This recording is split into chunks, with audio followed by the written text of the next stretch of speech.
This KFAN podcast is sponsored by Builders and Remodelers, exclusive Twin Cities provider of Elements Windows. Get the highest quality windows at unmatchable value. Visit buildersandremodelers.com for more details.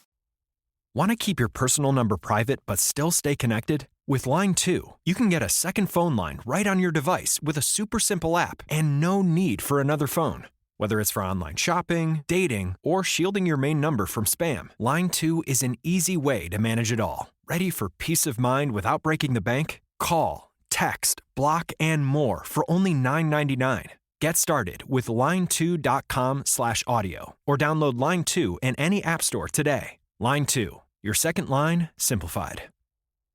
This is we're in the patronizing pat on the head phase.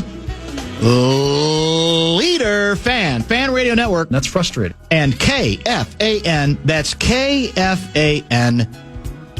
2 minutes and 28 seconds past the hour, 3 o'clock Central Daylight Time. Welcome back. Friday edition bumper to bumper show on a really miserably crappy Friday afternoon here in the Twin Cities of Minneapolis and St. Paul. My name is Dan Barreiro. I host the program. Guardsy produces the show, and we thank you for your participation in today's festivities. What are we, about like 50, 51 degrees? It's chilly. I've got 47 and overcast. It's even worse. Cloudy, dark, dank. Now, they tell me 70s are on the horizon. 70s starting Sunday for 75. The next, 8 or 9 days. At least that's what they're claiming.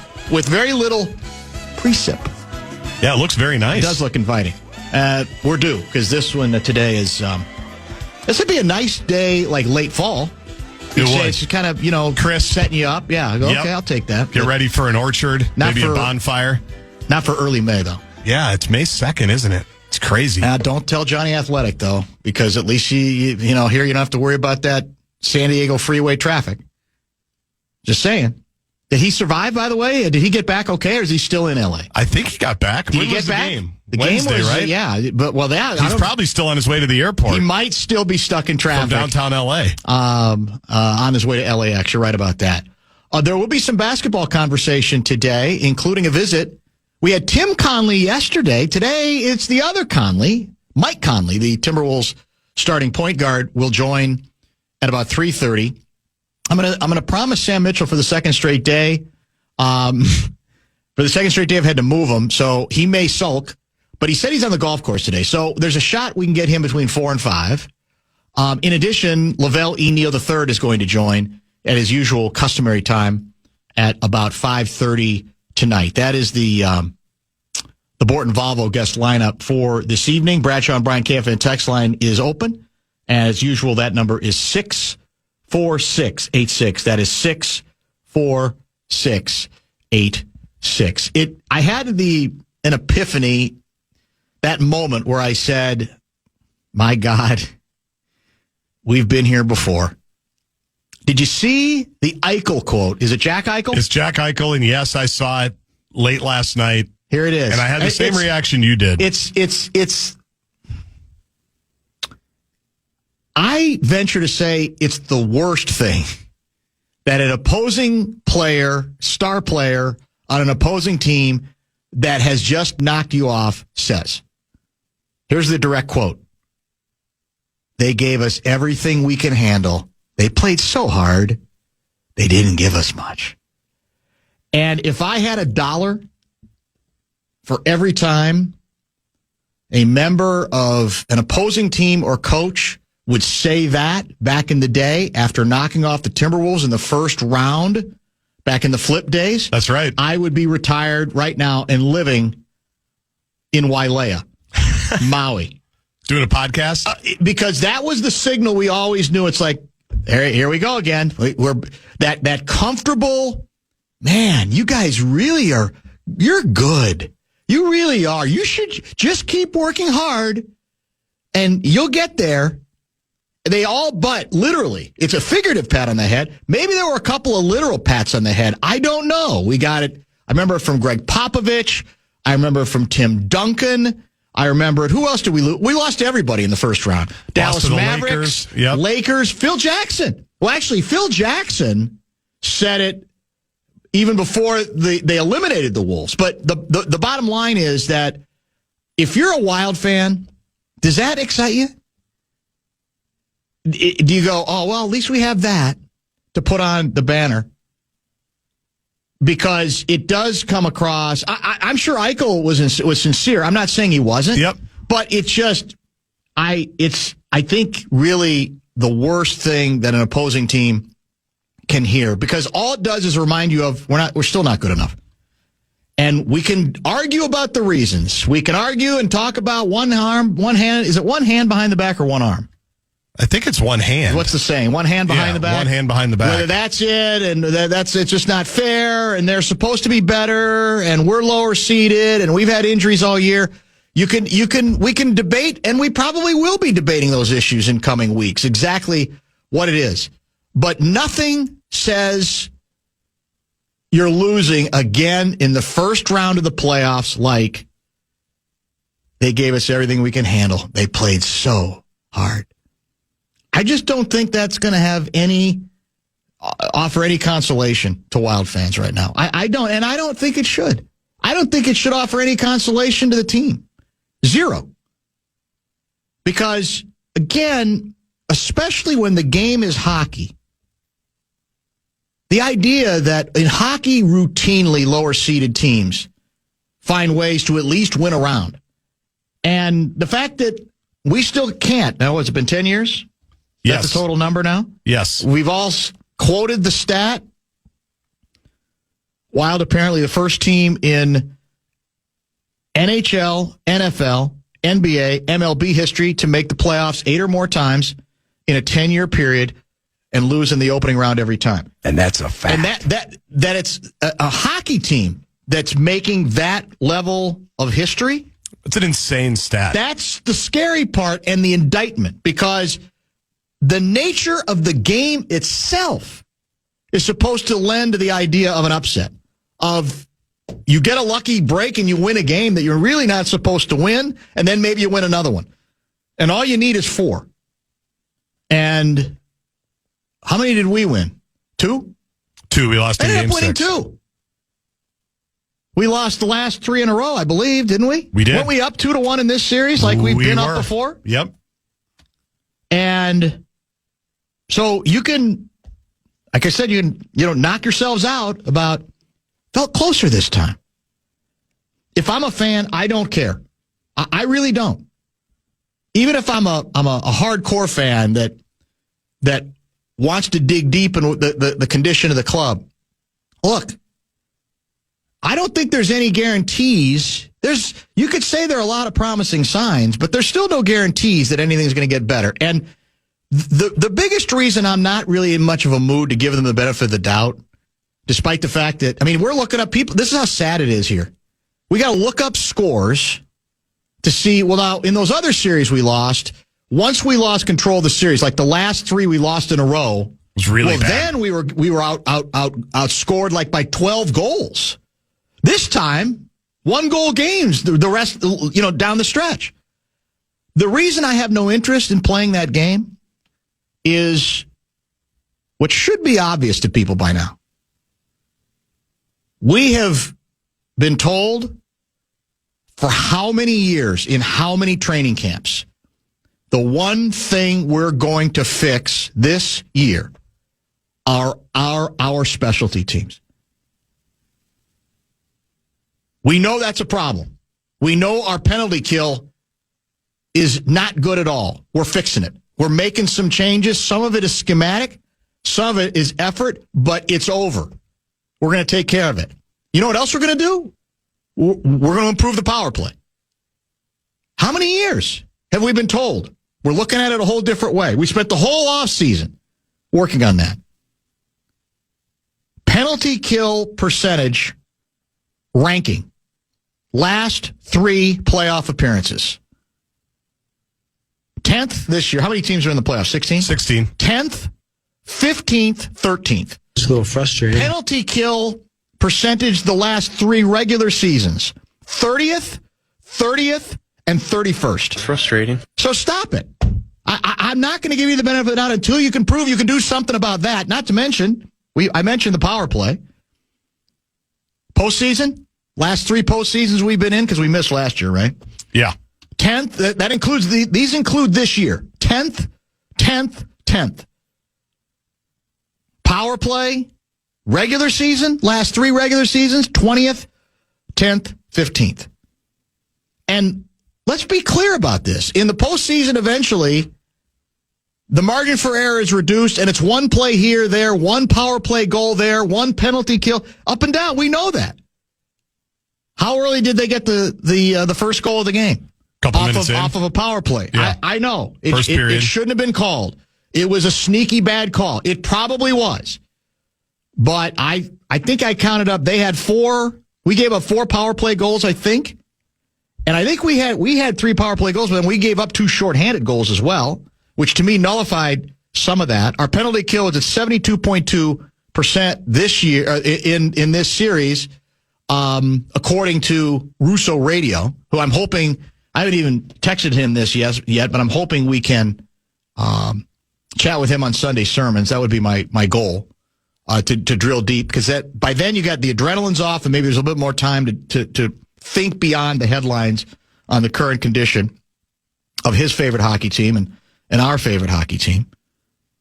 So that's why I just say, is it logical to think it's going to be better next year with the salary cap restraints out of the way? Yeah. But the Wild organization's got to also be careful that they don't overplay that hand. Because you talked about this yesterday. We've talked about it a lot intermittently. If you build it up to so much that we've been playing, running this team with one hand behind our backs, and then the moment comes where you get that hand back and you don't take off big time, then you're in real trouble, right? Yeah, if you build it up too much, then you are in significant trouble. But I don't care who you have out there, what combination of players you have out there. Is a penalty kill important in hockey still? I think it's pretty important. It is, right? Yes. You want to be able to keep them from scoring. Yes, and the power play is important. And again, presumably fewer penalties are called in the postseason, but when they're called, they could matter. That goal could literally be the difference between winning and losing, right? That's, to me, why to get all excited about, the games we lost were close. That's sort of the nature most of the time of the postseason. And to me, it underscores the fact that then you're not to be taken seriously until you can prove as a team that you can improve your power play or you can improve your penalty kill. Period. End of story. I don't even know why I don't want to hear about, 5-on-5, we handle them fine. So what? Do they give, do you advance on the basis of what was the competitive score 5-on-5 between these two teams? I don't think you advance the next round on the basis of having more goals than they do, if in fact we did. Right? It doesn't make any difference to me. So knock yourselves out on, what's the quote? They gave us everything we can handle. They played so hard. They didn't give us much. Now, that's a lot to get on a banner. Yeah. But I think if you maybe make the print small enough, you probably could. You know who I'm envisioning saying that? Who? I know that was Jack Eichel. I'm envisioning getting the Tom Izzo head shake in the handshake line. There it is. It's exactly that. Yeah. What an effort. Yeah, I know we ended up beating you by 8, and we're 16-2 in the Big Ten, but we were lucky to get out of here. Does it look like I've been through a meat grinder? Yeah, that's it. That's the Izzo look. You're 100% right. It's like, I guess we won. I don't even know how we did it. Yep. But we won. We didn't deserve it. We lost the last 3 in a row. Again. We've lost twice out of 3 games, each of the last 4 at home, each of the last 4 times we've been in the postseason. Come on, man. Anyway. The Fan and BigDeck.com want to give you a shot to win some bonus bucks. It is our national cash contest, final day of the week. First hour, keyword is Bills. Go to KFAN.com and enter the keyword Bill. You know that feeling when you're about to score 30% off, but they want your number? Ugh.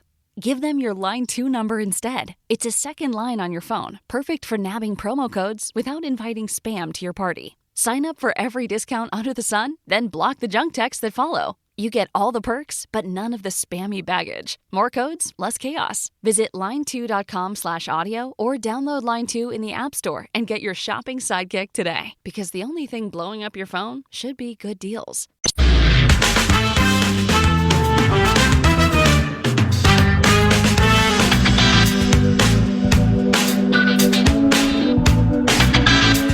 I'm beginning to think, I hate saying this, but I'm beginning to think that the fans are getting the team they deserve. Listen to this. Dan, did I miss something? Like the Wild had the best record in the NHL and they were the odds-on favorite to win the Cup? Or sounds like that's what you think. I bet you can get free season tickets, man.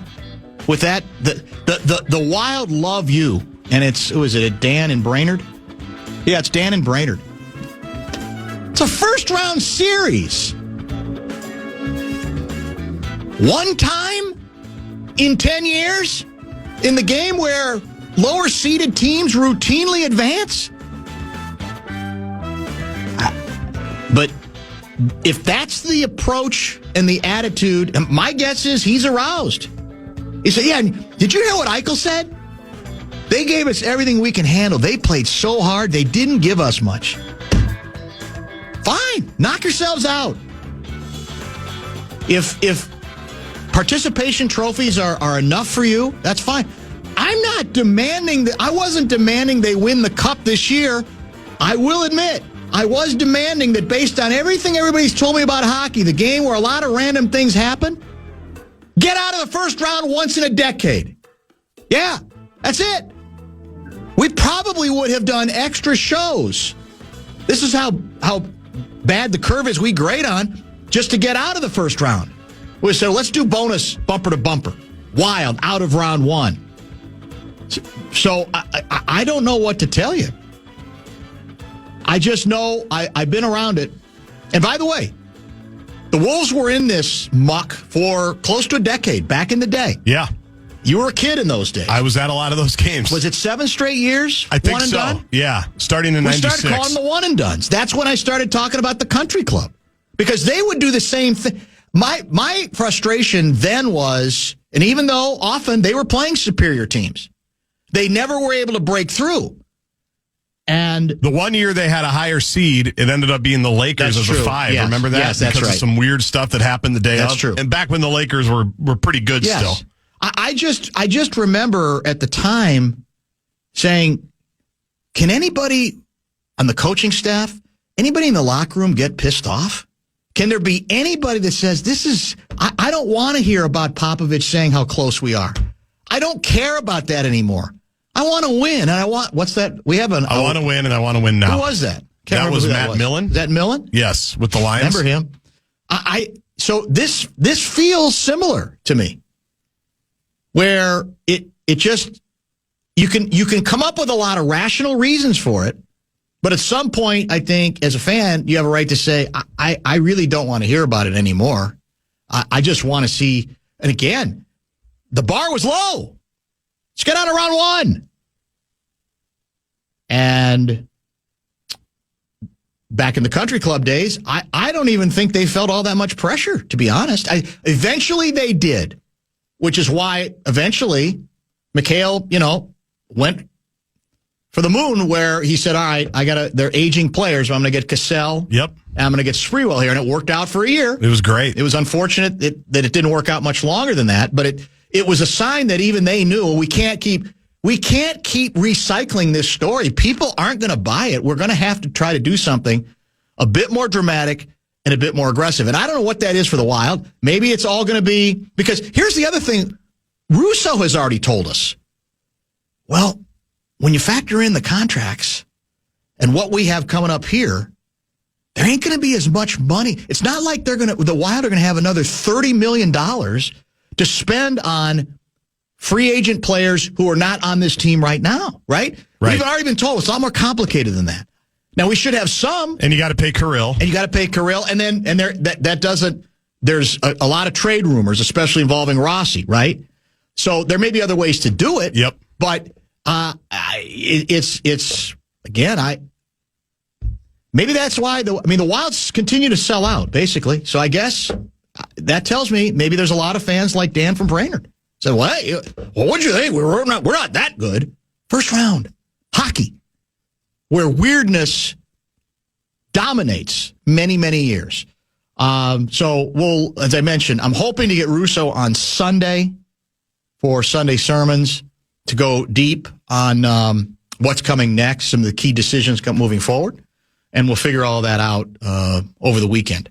We, as I said, also hope to have Sam Mitchell in the 4 o'clock hour today. Lavelle at about 5:30. We're giving Ben Gessling the week off. Mike Conley, Wolves point guard. Wonder if he's been resting comfortably in the wake of the Wolves' big elimination of the Lakers. We'll find out when he joins. You know that feeling when you're about to score 30% off, but they want your number? Ugh.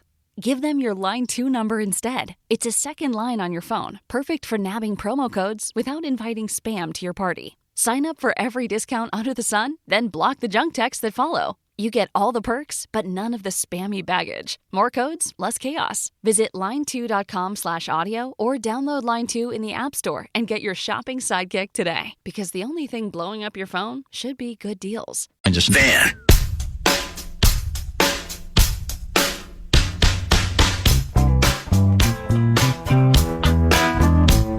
It's a one-possession game with 95 seconds left to play. Ant isolated up top against Doncic. Left-handed dribble for Ant. Crosses him up top of the key. Drifts left. Now attacks in the lane. Kick out Conley in the corner. 3-ball. He got it! Corner pocket for Mike Conley. 194. Clutch from Mike. Our guy Alan Horton with the call, the kill shot by our next guest, Mike Conley, kind enough to join us via the Connecticut Water Systems hotline. The Wolves, of course, eliminating the Los Angeles Lakers in 5 games, and now they wait. They wait to find out if they will be taking on the Golden State Warriors, a series that would start in Minnesota, or the Houston Rockets, a series that would start in Houston, Texas. Mr. Conley, how are you? I'm doing well, thank you. How about you? Well, pretty good. I thought you'd be a little happier. You sound very well. That's the Conley. I mean, that's you, right? You're on the inside. You have to be excited by the way you guys took care of business in round 1.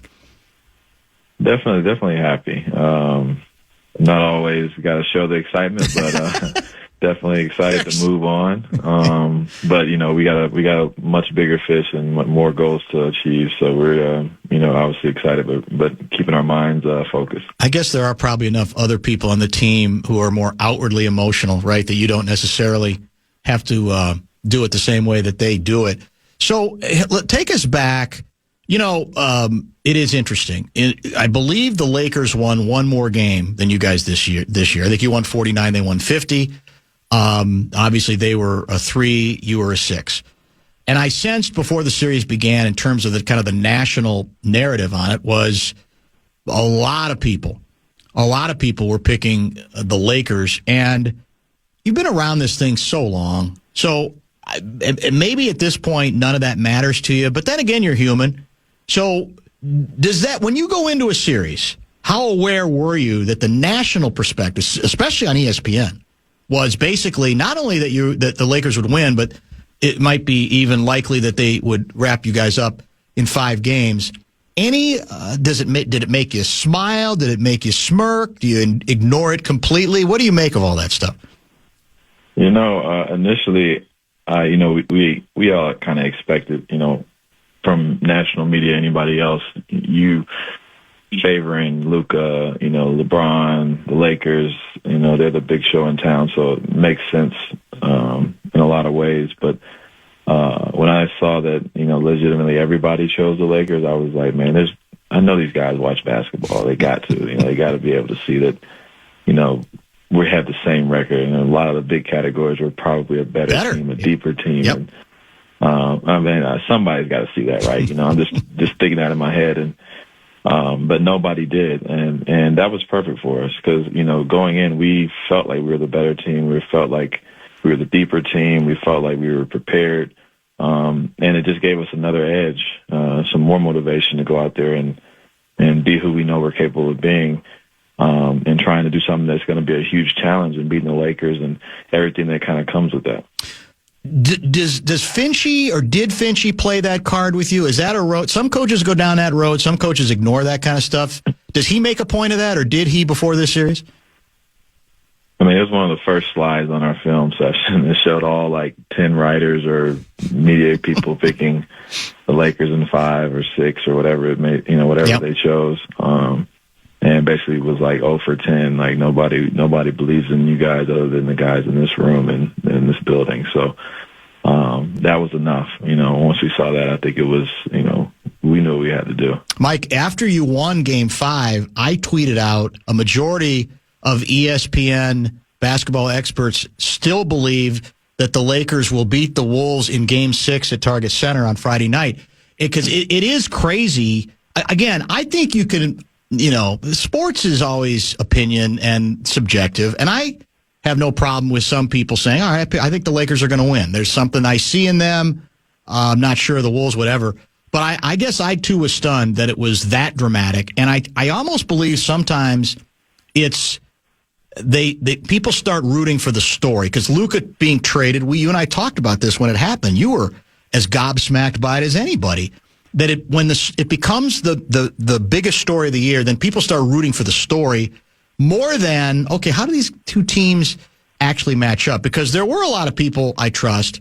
Brian Scalabrine, who does the ESPN, I should say, does the SiriusXM morning NBA show, which is a terrific show, picked you guys. Sam Mitchell, the former Timberwolf, who you may have gotten to know a little bit. He's going to be on with us later today.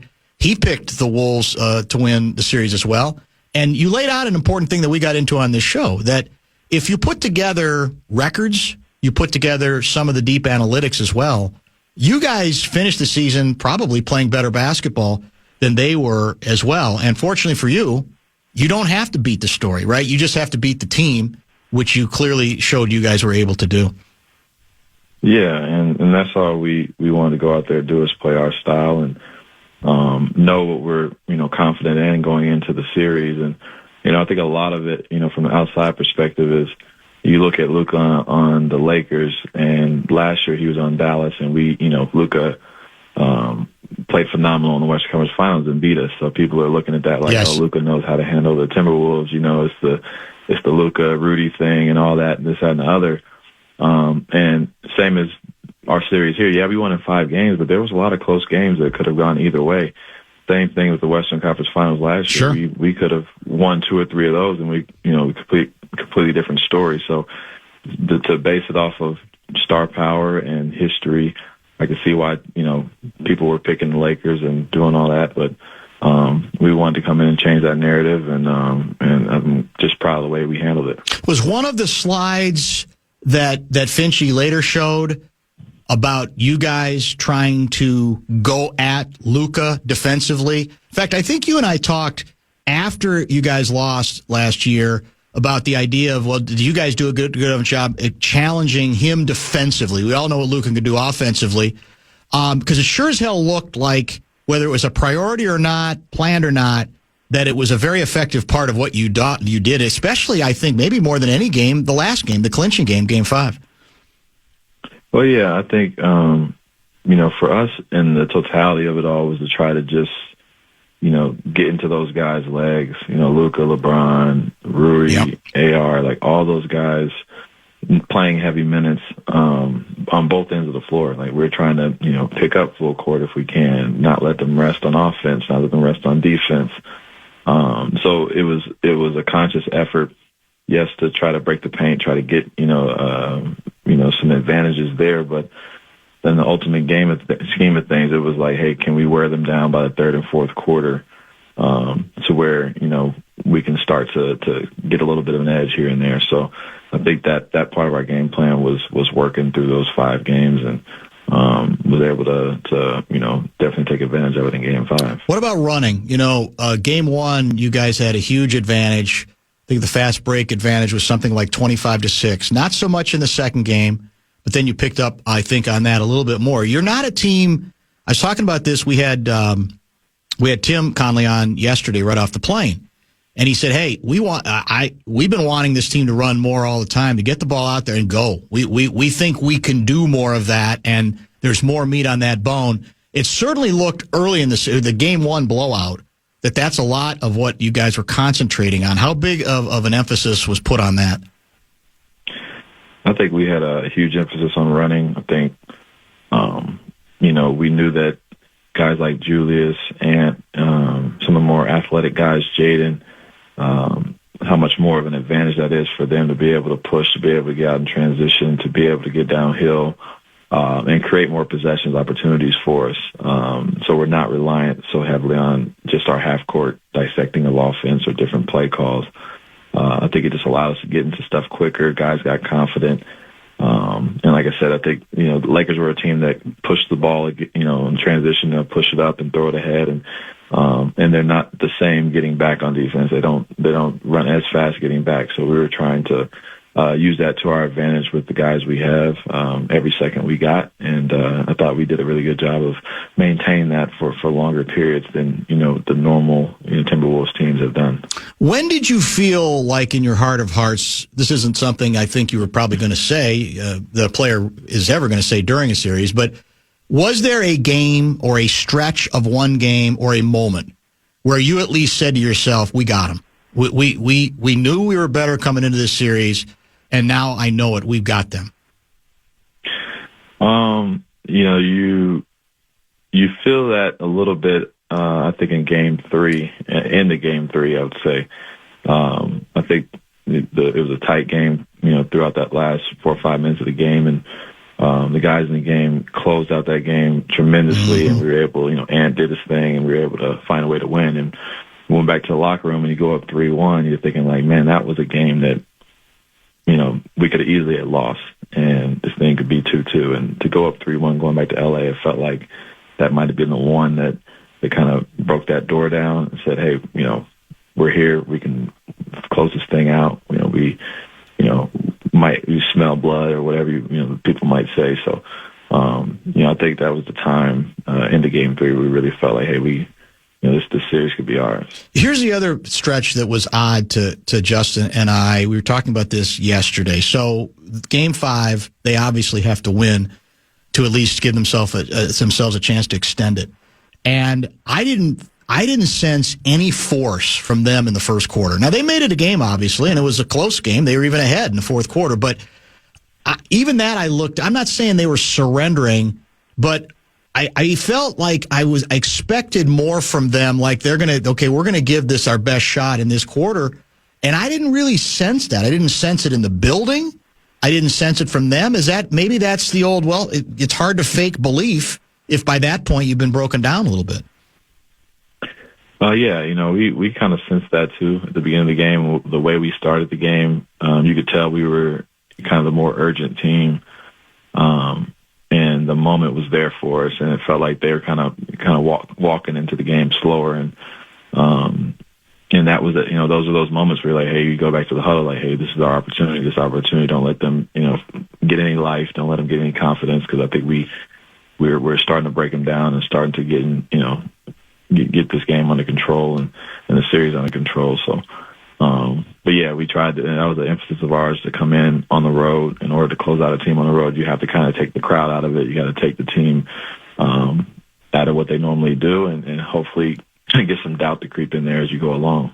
You've been in a lot of playoff series, and I'm always fascinated by the contrast between regular season and postseason basketball. Example, I think part of the reason people were high on the Lakers going into the postseason is they looked at, they had that 2-game set in Oklahoma City where they beat them, and then they actually were beating them by a point, I think, in the second game. That was the game Luka got thrown out of.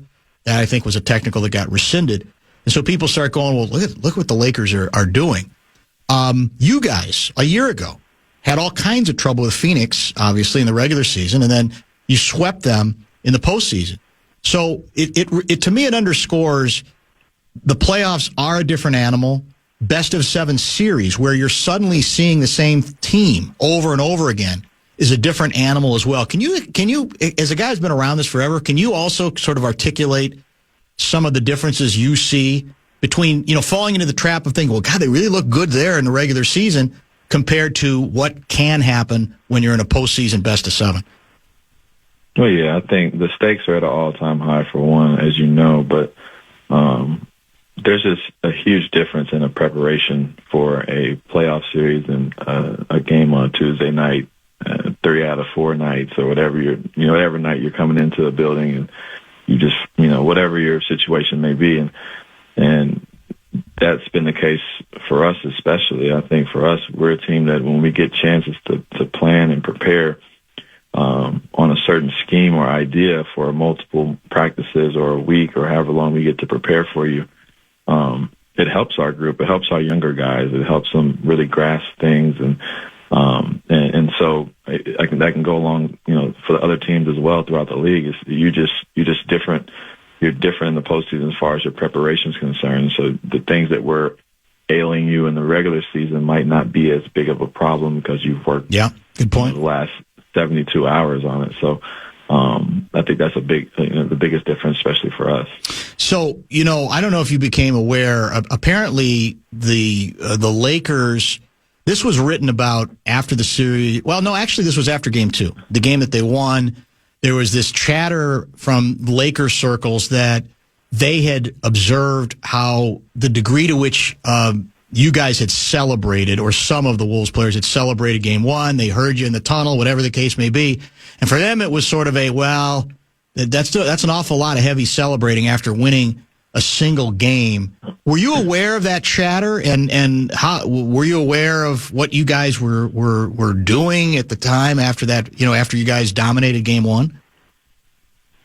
I wasn't aware of any of that, but I know that when we put together a good game plan and we follow it, and guys are really doing what they're supposed to do, when we get back to that locker room, man, we're obviously patting each other on the back. Mm-hmm. You heard Ant after Game 5 rooting on Rudy and individual players. We have that same mentality when we get to the locker room. If there's a guy who stepped up or two guys who stepped up, we're going to give them their flowers, and coach may say something or throw a game ball to somebody. You know what I mean? So it's all part of our culture, and a lot of that's led by Ant and the way that he handles winning, and we follow that. We're not celebrating that we won a series or anything, but we're definitely excited and for one another to take a game 1 on the road and show people that we're here to mean business. Ant's still young, but obviously he is a key part of this whole deal. I don't know if he's a leader at this point. I still think you're the leader, but given how much responsibility he has, he's got to develop some of that, at least in a basketball sense. So I'm curious to get your view on what basketball impact you think Edwards has had on Julius Randle. Because who was it? I think it was Kendrick Perkins the other day said he thought that he sees something different in Randle since he came back from injury, and also just playing with Ant. He thinks there's something about that chemistry that you're seeing a better version of Julius. Do we give some of that credit to Ant? Is it just on Julius? Is it being part of this team? What do you make of that assertion? Well, it's both those guys' relationship, honestly. It's Ant, allowing Julius to be himself within this offense, within our schemes, and Julius accepting the role for our team and alongside Ant. It's been fun to kind of see that develop. Julius always plays with a mean streak and very aggressive and assertive basketball player.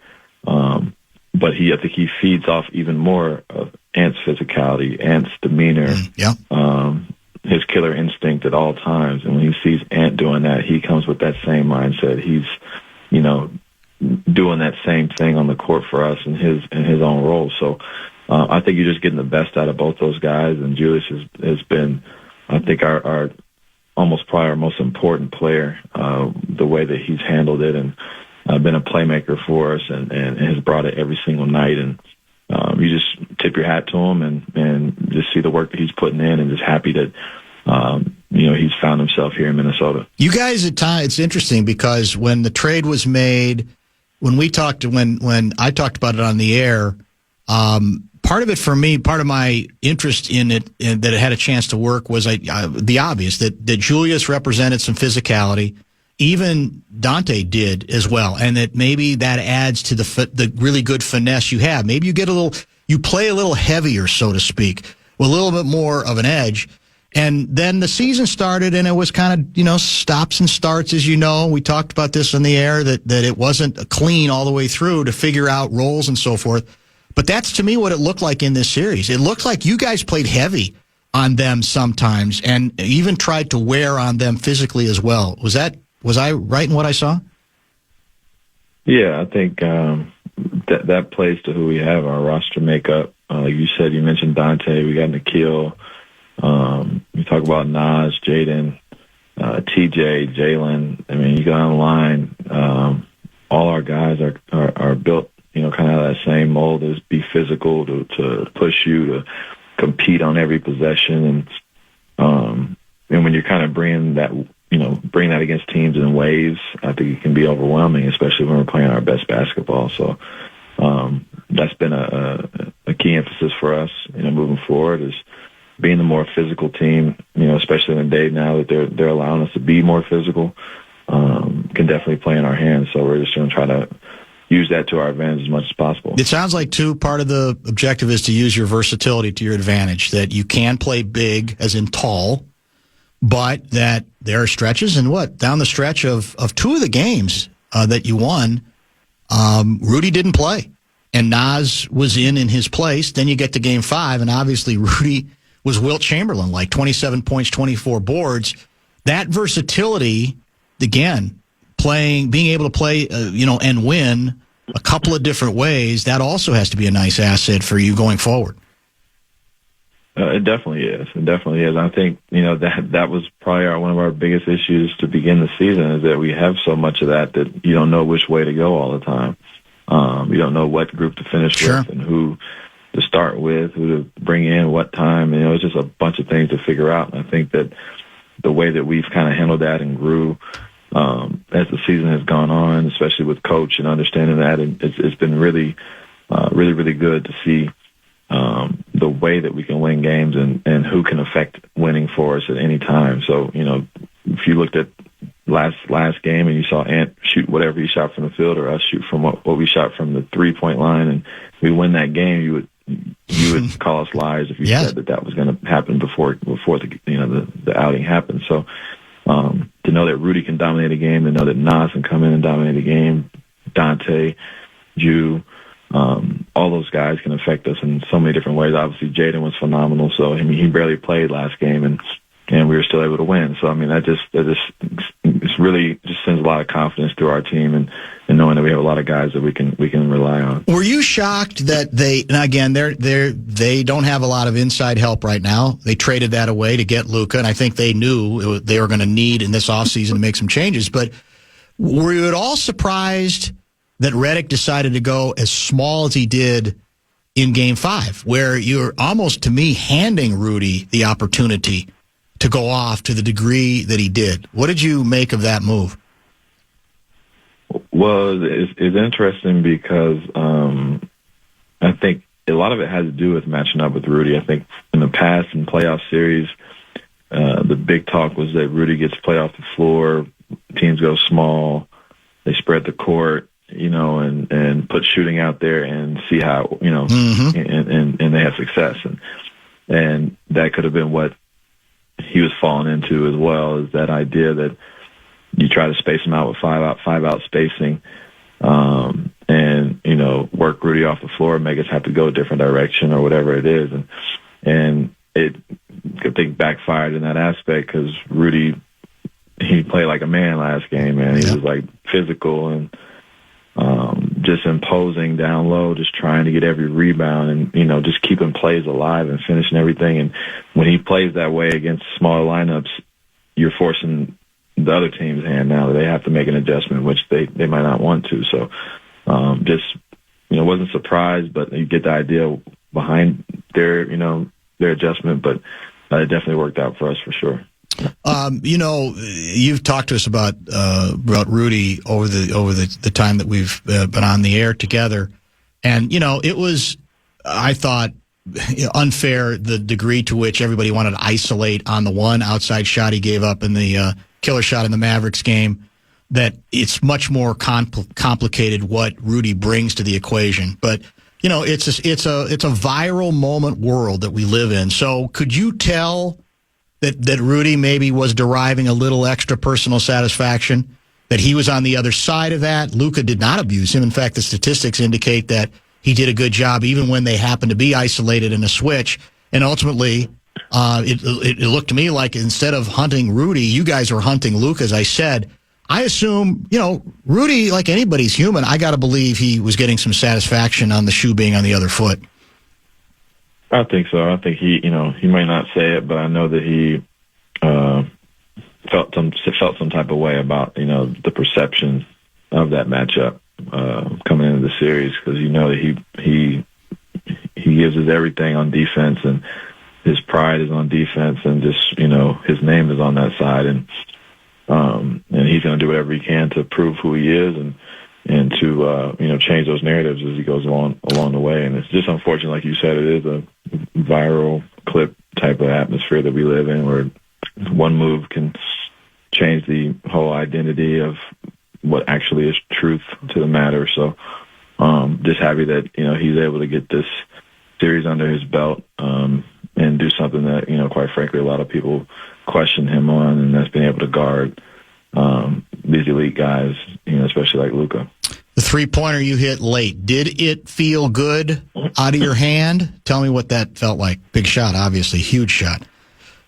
Oh man, it felt real good. Honestly, me and Dante, if you watch the clip back, it's funny. Me and Dante are on the weak side, and Dante was getting ready to switch spots with me. He was going to go to the corner. I was like, no, you stay up top. You stay up top. I had a feeling that Ant was going to get somebody, open. I thought I might get this shot in this corner. So I was like, I'm ready. I just got subs in the game. I'm excited, and then I saw him driving. I was like, man, look at this. I'm about to get this shot. And he threw a perfect pass. And I knew right away, like I had already been thinking about shooting it the whole time. And when that happens, man, those normally go in, and, huge play by Ant, shout out to him. And I think that was a big shot for us to kind of take control. Had to be a great feeling in a game in which, we're all sitting, it's easy for us, but I'm on the Barca like a lot of people going, what are you guys doing continuing to shoot this many threes? Because I felt like you could get to the basket anytime you wanted to. And I'm thinking, you should be ahead by 25 in this game. This game shouldn't even be close. So how do you handle that? Are the coaches saying, no, they're open shots, keep taking them because they're good shots, and sooner or later they're going to fall? Or is there anybody going, hold on a minute now, this isn't our night on threes, guys, let's try something else? Trust me, we were saying drive the ball, get in the paint, try to make plays. It was just, honestly, some of them were some bad shots, some of them were some ISO threes, some step backs, but if you look back, there's a lot of them where, their defense really kind of forces a lot of help when you do drive.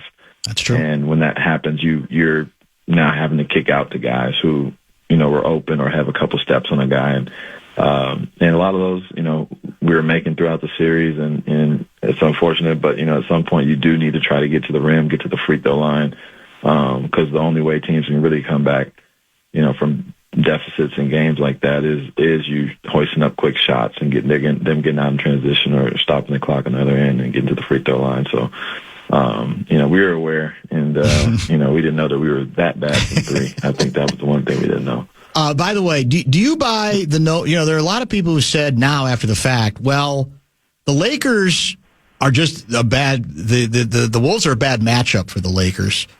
That if they were playing one or two other teams, they could get out of the first round, still, kind of make a run. Do you think you guys exposed the Lakers, or do you think it was more that you guys had a lot of built-in advantages that they just couldn't deal with? I think the Lakers are a really good team, honestly. And I think that for our matchup, we just, we match up well with a lot of teams. And we had the length, the athleticism, the size with Rudy, to, defend for long stretches of this, the games against these, elite scorers and playmakers that they have on their end. And, I think it's not a knock on them, more of a credit to our team and how we prepared. And I think we're a little bit better than what people may have given us credit for. And that's the difference in, the outlook of this series. Well, that's what's interesting now as we wrap up. It goes from one extreme to the other, Mike. You go from, well, they might win one game in the series against the Lakers to nobody's going to stop them. And I think you guys are more comfortable when you're the team that's not being taken seriously. So is it harder if you're going to suddenly be in a spot? Because you're going to be, most people nationally, my prediction is, will pick you guys over Golden State and will pick you guys over Houston, either of these teams. So are you comfortable suddenly being in a completely different role than you were just a few days ago? No, I think, like you said, we do function really well when we're the underdog. I think the motivation we took into the Lakers series is something that will stick with us. It's more of a chip. You know, it wasn't just the Lakers. It was an outlook of our team as a whole. And we believe in ourselves and have our confidence in our team and our guys, but we know how they truly felt to begin with, and we stick with that thought first, and we're going to be ready to go for whoever we play. I have a hunch. I know I'm not going to ask you who you'd rather play because I know that's not a question you're probably going to be interested in answering, but I do have, my gut tells me that Anthony loves taking on and taking out the teams with the huge names. He enjoyed that last year. I think he enjoyed it, with Luka and LeBron this year. So my guess is he wants Golden State so he can put that on the wall too. I took out Steph, I took out Draymond, I took out Jimmy Butler. What do you think? I know one thing. He doesn't want the easy road, and there ain't no easy road out here in the West. And we'll be ready to go for either one of those teams. They're both really, really, really good, really talented, and obviously you got this championship pedigree over there in Golden State. You got some in Houston with Fred VanVleet. So we'll be ready, man. We're just excited to have a couple of days to rest and prepare, get our bodies right and minds right, and we'll be tuned in to see who we get. You think you can get to the finals, don't you? Of course, man. That's the whole goal. Like I said, we were excited to win, but first thing I said on here is we got much bigger goals ahead of us, and it starts now with trying to get 4 more wins to keep moving on. So we're going to keep trying. Great conversation. We appreciate the extended time as always. Congratulations. Good luck in round number 2, and we'll be in touch. Thanks, Mike. All right, bro. Thank you. Mike Conley, brought to you by Dynamic Drips. Become a healthy, more hydrated you at dynamicdrips.com. Top of the hour pause, a little bit late. We expect to visit at some time in the 4. Fresh off the golf course, or really probably still on the golf course, Sam Mitchell. We've got Lavelle scheduled for 5:30. Ugh, spam calls. Sound familiar? Introducing Line 2. Get a second phone number right on your existing phone. Imagine discounts, appointments, online forms. Handle it all without giving out your personal number. It's like having a secret weapon against spam. And when those unwanted calls sneak through, boom, blocked. No more interruptions, no more stress. Stay connected, stay protected. Keep your main number safe and out of harm's way. Ready to take back your phone? Visit line2.com/audio or download Line 2 in the App Store today.